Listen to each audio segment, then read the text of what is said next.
My name's Sarah, and I grew up in a small town where everyone knew everyone else's business. Dad worked 2 jobs, and Mom cleaned houses to make ends meet. I remember watching them count pennies at the kitchen table, trying to figure out how to pay the bills. I tried to help out where I could. I'd babysit the neighbors' kids or mow lawns in the summer. Every little bit counted. School was my escape. I buried myself in books and threw myself into every subject. My teachers noticed. "Sarah, you've got a real gift," Mrs. Johnson, my favorite English teacher, told me one day. "Keep this up, and you could get a scholarship to college." That became my goal. I'd stay up late studying, determined to make something of myself and help my parents. Our next-door neighbors were a different story. The Millers were what you'd call a dysfunctional family. Mrs. Miller was always yelling, her shrill voice carrying through the thin walls of our duplex. Mr. Miller was quieter, but he didn't work and spent most of his time drinking on the front porch. Their son, Jack, was in my class. He was a quiet kid, always hunched over like he was trying to disappear. No one really talked to him at school. One day, I saw him sitting alone at lunch, and something made me walk over. We started talking, and I realized Jack was actually pretty smart. He had a dry sense of humor that made me laugh, and he was great at math. "You want help with your algebra?" he offered one day when he saw me struggling. From then on, we became steady buddies.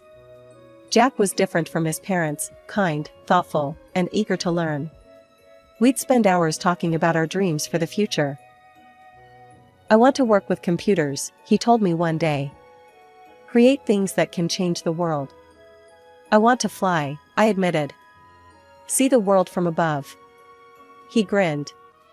"You'd make a great flight attendant." As we got older, our friendship deepened. Jack became my confidant, the person I turned to when things got tough at home. One day Mrs. Miller was gone. She'd run off with some rich guy she met online, leaving Jack and his dad behind. Jack tried to act like it didn't bother him, but I could see the hurt in his eyes. "Maybe it's for the best," he said, his voice hollow. I hugged him tight, wishing I could take away his pain. As senior year approached, college applications loomed.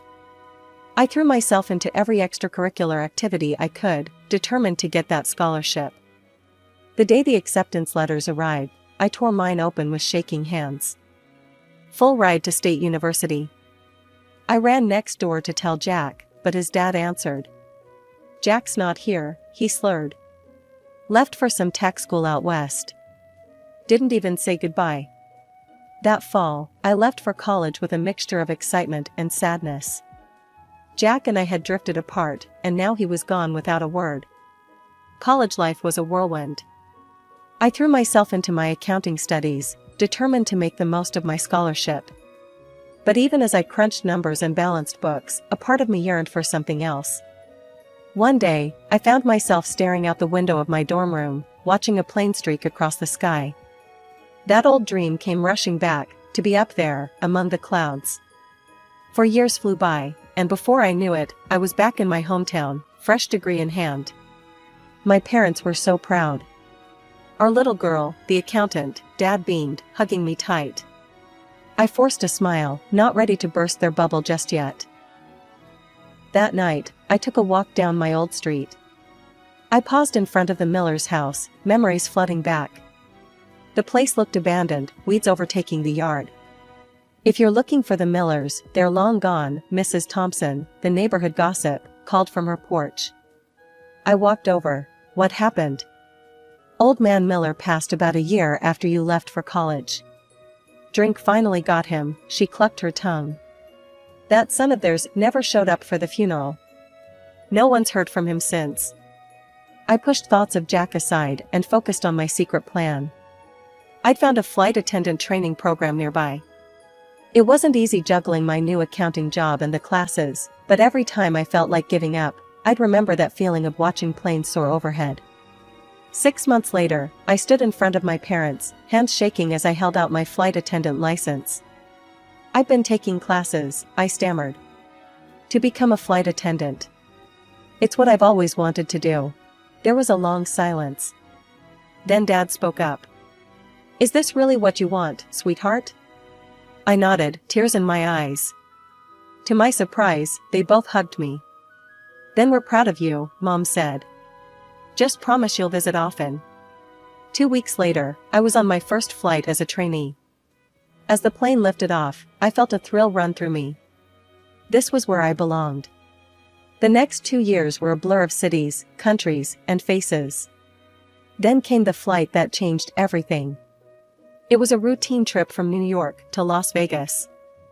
I was doing my usual pre-flight checks when I heard a familiar voice. Excuse me, where's the nearest exit? I turned, and my heart stopped. There, standing in front of me, was Jack. He looked different, sharper, more polished. But those kind eyes were the same. He recognized me at the same moment. Sarah, is that you? Jack, I breathed. Well, it's been so long. We stared at each other, years of unspoken words hanging between us. Then the captain's voice crackled over the intercom, snapping us back to reality. I have to finish my checks, I said quickly. But maybe we can talk later? He nodded, a slow smile spreading across his face. I'd like that. As soon as the seatbelt sign turned off, I made my way down the aisle, my heart pounding. Jack was in seat 14C, his eyes lighting up as I approached. We chatted as much as we could during the flight, catching up in bits and pieces between my duties. Jack told me he was working in IT now, something to do with casino software. He seemed different, more confident, successful. As we began our descent into Las Vegas, Jack scribbled his number on a napkin. Let's catch up properly. Dinner tomorrow? I hesitated for a second, then took the napkin. I'd like that. The next evening, I found myself sitting across from Jack in a cozy restaurant off the strip. The years melted away as we talked, laughed, and remembered. As the night went on, I felt that old connection reigniting. Jack was still the same kind, intelligent guy I'd known, but there was a new edge to him, a drive that was almost magnetic. We started seeing each other regularly. Jack's work kept him in Vegas, and I managed to swap shifts to spend more time there. It felt like we were making up for lost time. As the weeks turned into months, I watched in awe as Jack's success grew. He was in demand, his company expanding rapidly. And through it all, our relationship deepened. One evening, after a particularly successful deal, Jack took me to the top of the stratosphere. As we looked out over the glittering city, he turned to me, his eyes shining.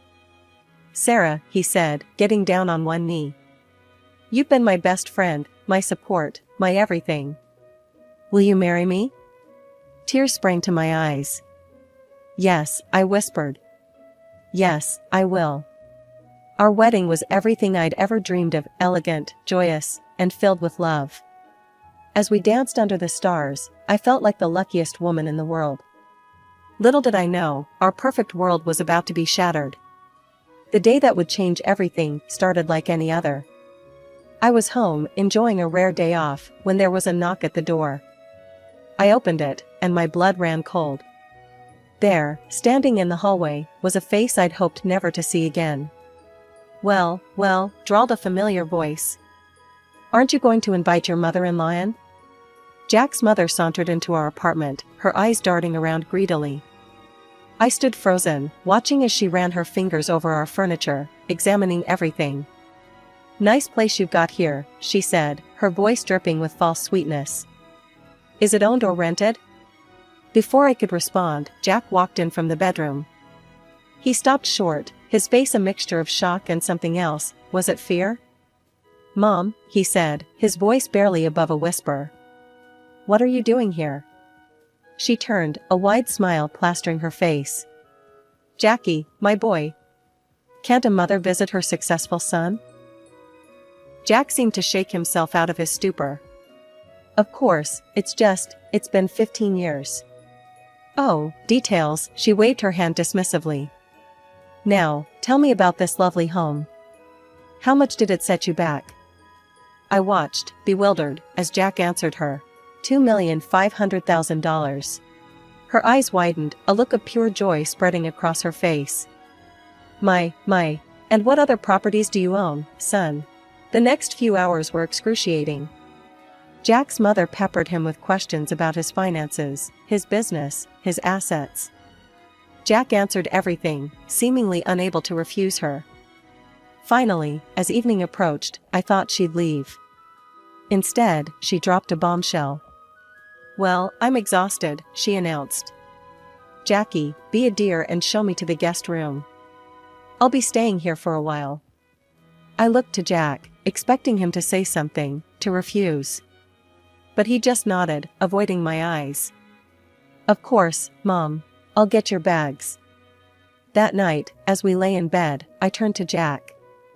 "Are you really okay with this? After everything she did? How she treated you?" "People change," he said, but he didn't sound convinced. "Let's just give it a chance, okay?" The next few weeks were hell. Jack's mother, Veronica, she insisted I call her, was a nightmare. She criticized everything I did, from my cooking to my job. "A flight attendant," she scoffed one day. "Couldn't you find a real career?" I bit my tongue, reminding myself to be civil for Jack's sake. But it was hard. Veronica acted like an angel around Jack, all smiles and motherly concern. But the moment he left for work, the mask would drop. One day, as I was preparing to leave for a flight, she cornered me in the kitchen. "Listen here, girl," she hissed, all pretense gone. "I know what you're after. My son's money. I've seen gold diggers like you before. But let me tell you something, that money is mine. I raised that boy, and I deserve it." I couldn't believe what I was hearing. "You abandoned him," I spat. "You have no right." "I have every right," she cut me off. "And unless you want me to make your life very difficult, you'll do exactly as I say." "What are you talking about?" Her eyes gleamed with malice. "You're going to pay me $10,000 a month." I felt sick. "You're insane. I'm not paying you anything." She shrugged. "Your choice. But don't say I didn't warn you." As I left for my flight that day, my mind was reeling.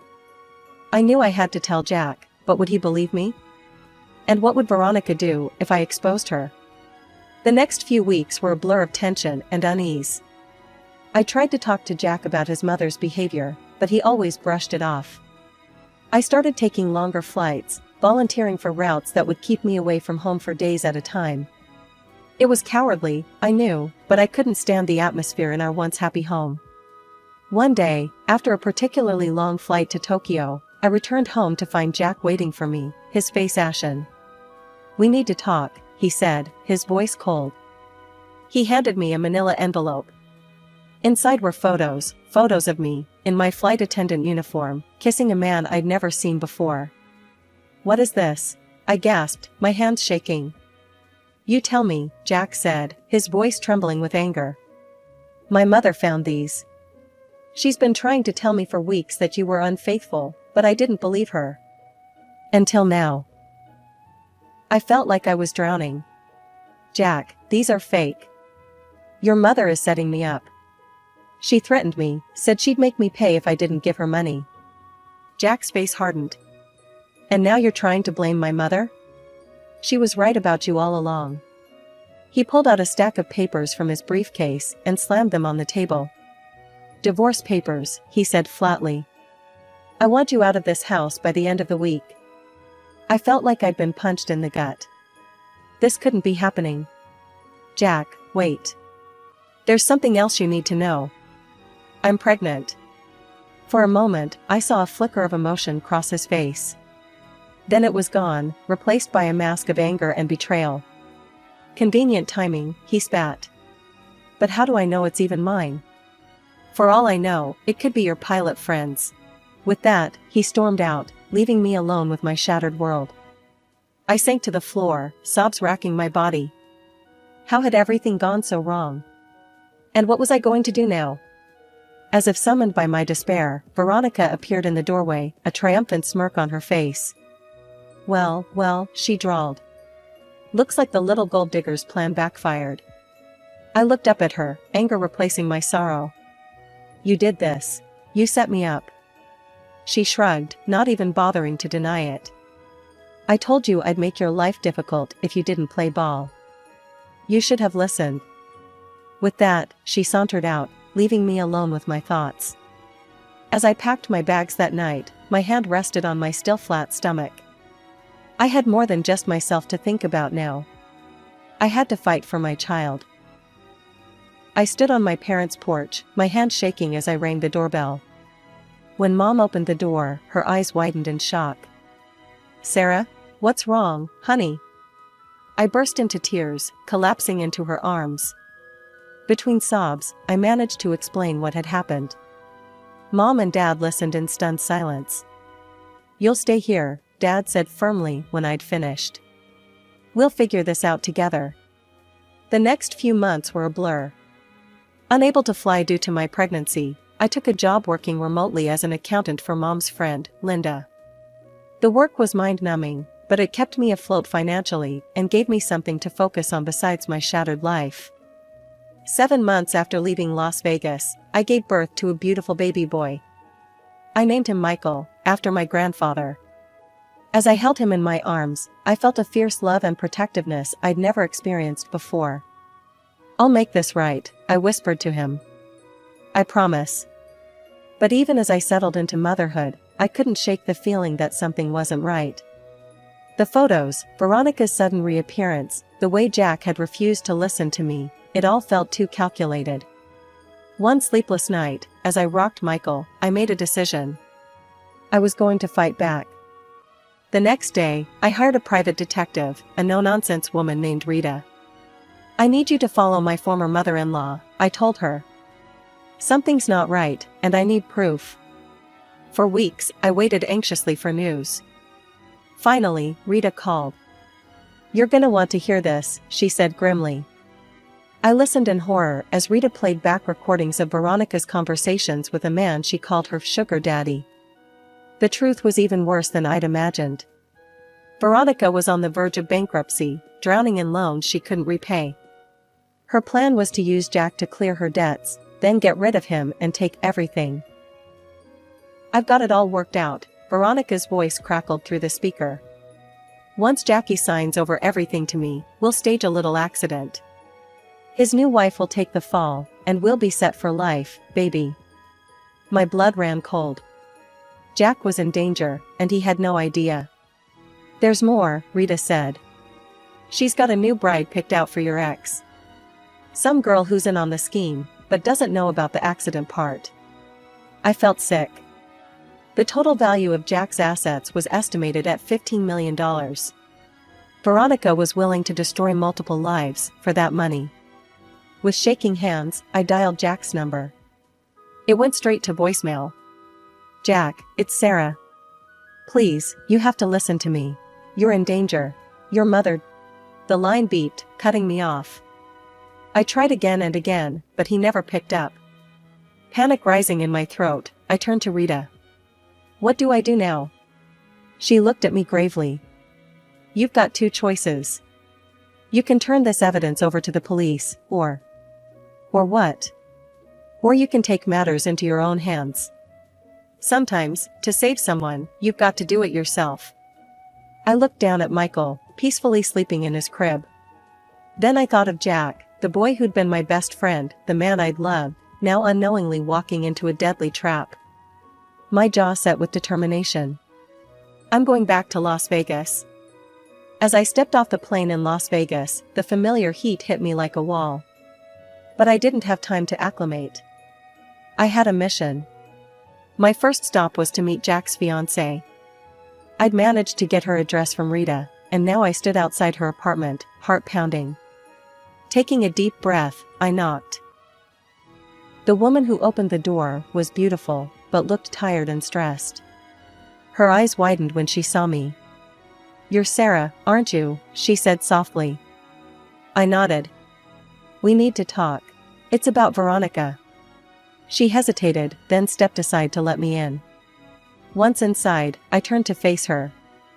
"I know everything," I said bluntly. "About the deal with Veronica, about the plan." The woman, Amanda, she'd introduced herself as, paled. "I can explain." My mother, she's sick. I needed the money for her treatment. Veronica said it wasn't illegal, that we were just helping Jack manage his assets. Pulling out my phone, I played the recording Rita had given me. As Amanda listened to Veronica's cold voice, detailing her plan to frame her and kill Jack, all color drained from her face. When it was over, she looked at me with tears in her eyes. I had no idea, she whispered. I swear, I didn't know about any of this. What do I do? I can't go to prison, my mother needs me. I took a deep breath. Help me save Jack and stop Veronica. It's the only way to make this right. Together, we headed to Jack's office. My heart raced as we rode the elevator. Would he even listen to me? When we walked in, Jack's face registered shock, then anger. Sarah, what are you doing here? And Amanda, why are you with her? Jack, I said quickly, please. Give me 15 minutes. That's all I ask. After that, if you want me to leave, I will. I laid out everything, the photos of Veronica with her lover, the recordings of her plans. With each revelation, Jack's face grew paler. Finally, I pulled out the last pieces of evidence, a photo of Michael, and the DNA test results. This is your son, Jack, I said, my voice breaking. Those photos of me cheating? They were fake. Veronica set me up to get me out of the way. For a long moment, silence filled the room. Then Jack looked up, his eyes meeting mine. Sarah, I'm so sorry. I should have listened to you. I should have trusted you. Relief washed over me, but I knew we weren't out of the woods yet. We need to stop your mother before she hurts anyone else. With our plan in motion, Jack installed hidden cameras throughout his apartment. The next day, he casually mentioned to Veronica that he had a business trip to Europe coming up. It's a big deal, Mom, he said, feigning excitement. Could be gone for weeks. I watched the live feed from a nearby apartment I'd rented. Veronica's eyes gleamed with poorly concealed anticipation. That evening, Veronica called Amanda, demanding she come over immediately. But Amanda, as we'd planned, refused. I'm out, she said firmly. This isn't right, and I won't be part of it anymore. Veronica's face contorted with rage, but she quickly composed herself. Turning to Jack, she adopted a concerned expression. Sweetie, she cooed. With your trip coming up, don't you think it's time to update your will? Just in case, you know. Jack nodded, playing along. You're right, Mom. I should probably include you in it. My heart raced as I watched Jack sign the fake will we'd prepared. Veronica's eyes lit up with triumph. Oh, darling, she gushed. This calls for a celebration. Let me get us some wine. As Veronica disappeared into the kitchen, I zoomed in on the camera feed. My blood ran cold as I watched her pour clear liquid into one of the glasses. When she returned, she handed the doctored glass to Jack. To your success, my dear, she said, raising her own glass. Jack pretended to take a sip, then suddenly clutched his stomach. Mom, he gasped, I don't feel so good. He stumbled to the couch and collapsed, eyes closed. Veronica waited a moment, then pulled out her phone. It's done, she hissed into it. Get over here now. Minutes later, her lover arrived. They spoke in hushed tones, discussing how to move Jack's body. As they approached him, I gave the signal. The door burst open, police flooding in. LVPD. Hands where we can see them. Jack's eyes snapped open, and he sat up. Veronica's face drained of color. But, how, she stammered. As the police cuffed Veronica and her lover, Jack looked directly at the hidden camera and winked. At the police station, I gave my statement alongside Jack and Amanda. Veronica and her accomplice were charged with attempted murder, fraud, and conspiracy. As we left the station, exhausted but relieved, Jack turned to me. Sarah, he said softly, I can't begin to tell you how sorry I am. For everything. Can we try again? I love you, and I want to be there for you and our son. Jack, I said gently, I'm glad we were able to work together to stop your mother. And I'm thrilled that you want to be part of our son's life. But I can't go back to how things were. You found another woman so quickly, believed the worst of me so easily. That's not the kind of love I want." Pain flashed across his face, but he nodded. "I understand. I'll always regret not trusting you. But I promise to be the best father I can be to our son." In the months that followed, Jack kept his word. He paid generous alimony and was actively involved in Michael's life. We developed a cordial co-parenting relationship, focused on our son's well-being. As for me, I returned to the skies. There was something healing about soaring above the clouds, visiting new cities and countries. Each flight felt like a fresh start, a reminder that no matter how turbulent life gets, there's always blue sky above the storms.